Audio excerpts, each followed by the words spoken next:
Welcome back, everyone. Today we are at the C5 Corvette again, and for a very special reason. This car is nearing 20 years old in age. The last production of the C5 was 2004. We're now ending 2024, going into 2025. So this puts this car right at about 2 decades old. When it came out, 350 horsepower was a decent amount to have, and it held up against many cars.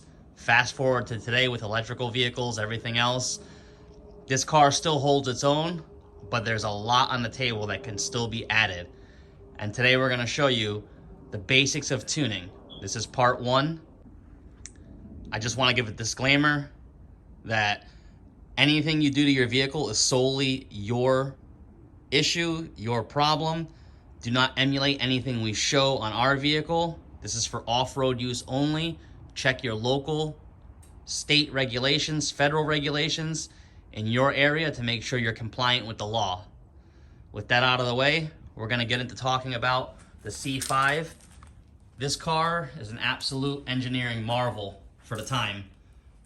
It's got the legendary LS1 engine in it. It's a 5.7 liter GM motor, essentially the evolution of the small block 350. It's an all aluminum engine. It's just a wonderful engine. Everybody knows about it. It's gone swapped into everything. But at 350 horsepower in 2025, you kind of get left behind on some of these cheaper cars out here. So the first thing you want to do in the basics of tuning is absolutely make sure everything on your car is up to spec. Make sure your spark plugs are done. Make sure you got good wires, good coils. Make sure your fluids are changed. You want to have all the maintenance completed on your vehicle before you start tuning. Because if you start to tune or start to read data and pull data with any one of those systems under what they're supposed to be, you're going to get bad readings. We're going to walk over here and we're going to show you some of the items you're going to need for tuning. First and foremost, you're going to need a laptop. This is quite an old laptop. It's running Windows 7. Actually upgraded it to Windows 10 and it didn't like it. So it's somewhere between Windows 7 and Windows 10. We have the HP Tuners MPVI 3 with 2 credits. In order to get this C5 Corvette tuned, you're going to need a minimum of 2 credits to unlock the ECU in this car.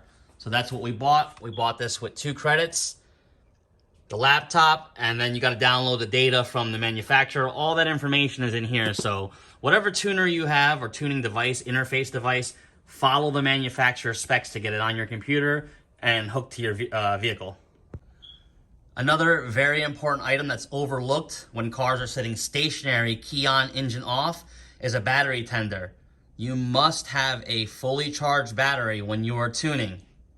Any deviation in that will affect sensors and anything else. So make sure your battery is full, make sure it's hooked to a tender if you're not running the engine and you're just doing data logging with the key on, engine off, or any type of parameters changing where the engine doesn't need to be on. Make sure you have a tender on there.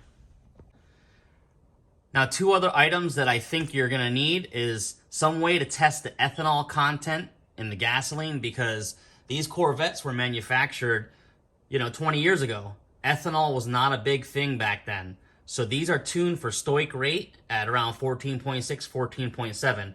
Ethanol is lower than that depending on the content. So they sell those cheap kits online on Amazon. I'll drop a link in the description. Pick one of those up. It doesn't take any chemicals. It's just water and the gasoline, and it tells you the content of your ethanol. That way you can get the proper stoic rate into the car before you even start messing around. So those are key fundamental things. And a wideband O2 sensor for wide open throttle. You can tune to an extent with the narrow band, but you really want a wideband for any type of wide open pulls. Okay, with all that out of the way, we're gonna get the laptop in the car. We're gonna get the HP tuners hooked up, and we're gonna show you the very first thing you should do. And then we're gonna end the video after that and get into the second part of tuning in a later video. We don't wanna make this series or these videos too long. because it's hard to follow along and pump too much information into one video. So there'll be several different parts to this. We got the HT tuner's device plugged in, connects with USB-C, and we have it run over to the laptop in the passenger seat. We're gonna get it set up so you can view everything. Okay, we have HP tuners open. This is the VCM editor. The very first thing you wanna do before you do anything with any car on tuning, especially the Corvette, you're gonna wanna read the stock data from the ECU. It's gonna be pulling it down right now. We'll come back once it's loaded. Okay, it's finished reading the stock ECU data, and it's gonna pull open a depository file there, and you see we have the C5 stock tune. That is going to be your fallback tune. If you do something wrong, the car's not running right, check engine light not shifting right, you do something stupid to the car, reload that tune, and you'll get back to where you're supposed to be. All right, once the stock tune is saved, it's gonna bring you back to a screen like this, and you're gonna have all the options here for engine diagnostics, trans, all types of stuff here, right? You can turn your mill light on and off, whatever you gotta do. Don't mess with any of these settings yet.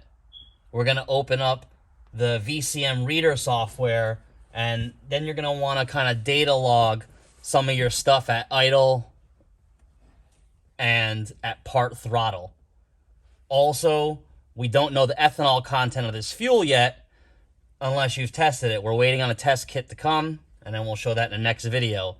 But for right now, we're just doing the basics. We got the stock tune saved as a fallback, and we're going to go in and we're going to look at some live data now and see how this Corvette is running under the stock tune. Okay, we're in VCM scanner. I have it a little bit lowered, but up top above this, you would just have file, tool, layout, and then it would give you your status here, which mine says offline 2004 Chevy Corvette 5.7 liter V8, and then your VIN number comes after that, which I'm not going to show you guys. So we're going to read the vehicle, and we'll come back. Okay, it says we are connected, because we can see disconnect vehicle there.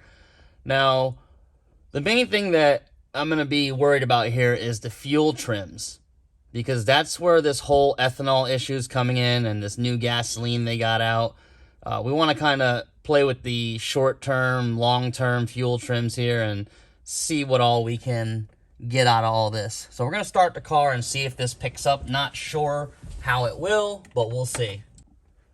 Okay, I think my USB cable got disconnected there, but we're going to go ahead and get this thing situated again.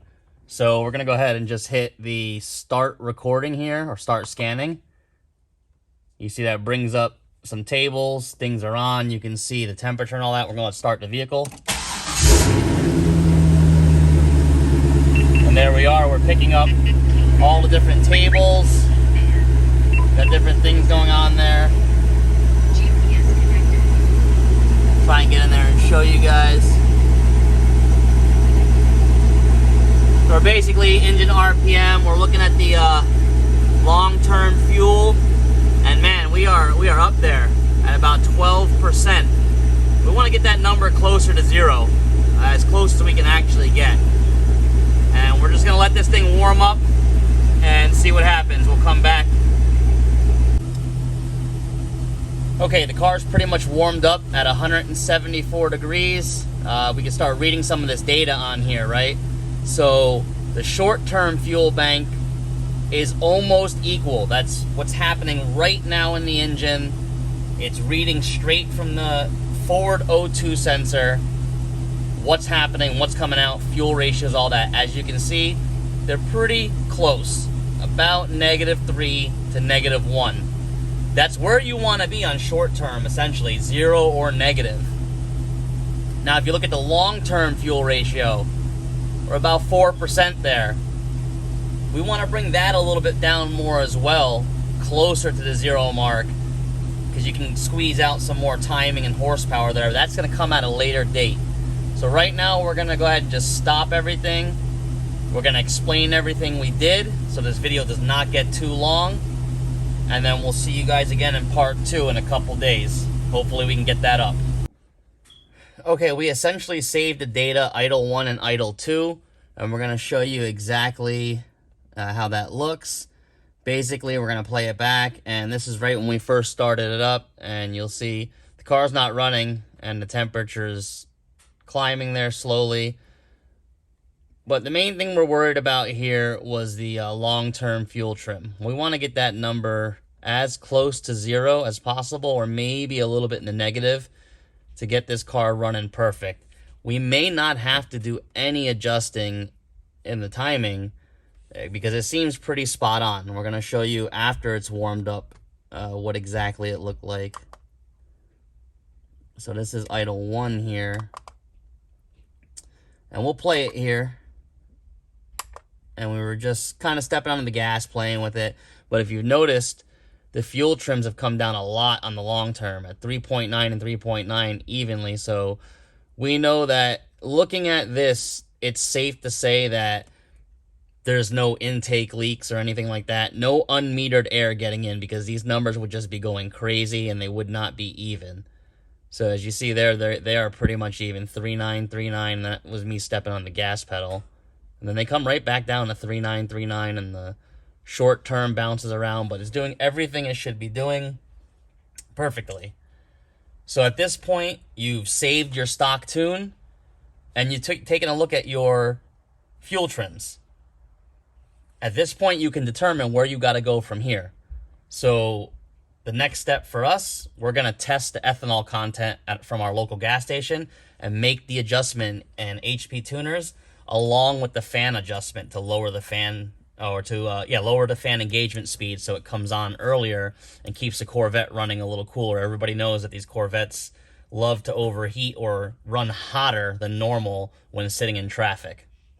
So I hope this helps everybody get an idea of how to start to get into tuning your Corvette. It's not a hard thing to do. You just got to be very careful, very deliberate with what you do, very slow, methodical, and back your work up every time. Every time you make a change, it does not hurt to make a new file and just put it in the tune depository along with what revision it may be or what it may do. So when I go to store this next tune, it'll be ethanol/fan adjustment. And that'll be the only thing I do in that tune for now. But come back to a later video. We hope this helps you guys. Thanks for watching. Please subscribe.